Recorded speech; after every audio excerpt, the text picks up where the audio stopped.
So Path of Exile just ended up having their official live stream of the Dawn of the Hunt update, and it looks utterly insane. There is just so much content packed into this update. I honestly am flabbergasted. What I'm going to be doing in this video is kind of running you guys through the very quick version of the live stream. I might miss some stuff, but generally speaking, there was a lot of stuff to cover. So first of all, a new class is coming, which is the Huntress, going to end up being a spear/buckler class, which means that we are also getting the spear and buckler as new weapons, which means hundreds of new skills and abilities. The spear looked really cool as a melee/ranged hybrid weapon, and the buckler was more so focused on parrying, which is not something that I expected in a game like this. The class itself looked really interesting and had the ability to capture creatures that you find in the environment and use them kind of as your own little minions. But there's also a lot of elemental synergies that you can do, kind of similar to the monk, where your spear can just have lightning damage, have fire damage, bleed builds are possible as well. The Huntress also had 2 different ascendancies, one of which lets you use a 3rd ring and boost like rings and amulets by like 25% of their stats. So that's clearly going to be the meta pick for a lot of people. And the other ascendancy, if I'm being perfectly honest, looked pretty underwhelming. But then there was also 3 additional ascendancies added to the existing classes. So the warrior has like a blacksmith,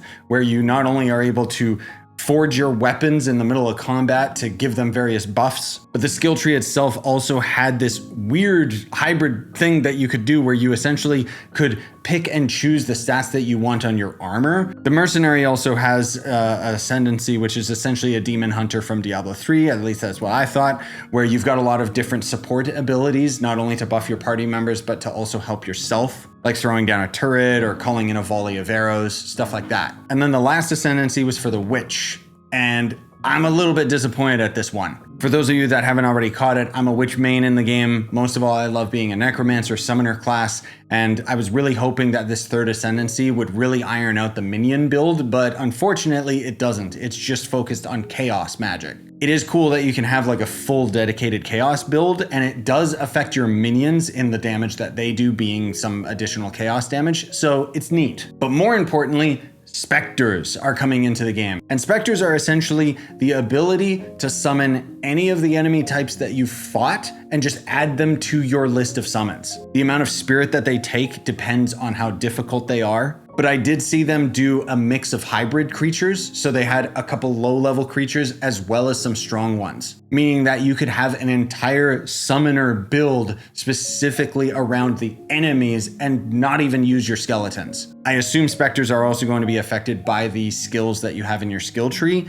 So yeah, that is really going to round out necromancers. Now on top of this, they also mentioned that there's going to be 100 new uniques, and some of them that they showed were pretty crazy for builds. I'm not going to go into too much details with it just because there's too much to cover. There's also going to be like 100 new support gems, which I'm assuming a lot of those are going to be focused on the spear and the buckler, but at the very least there's going to be some support gems that'll affect everybody. They really wanted to emphasize the fact that they're trying to make more builds viable.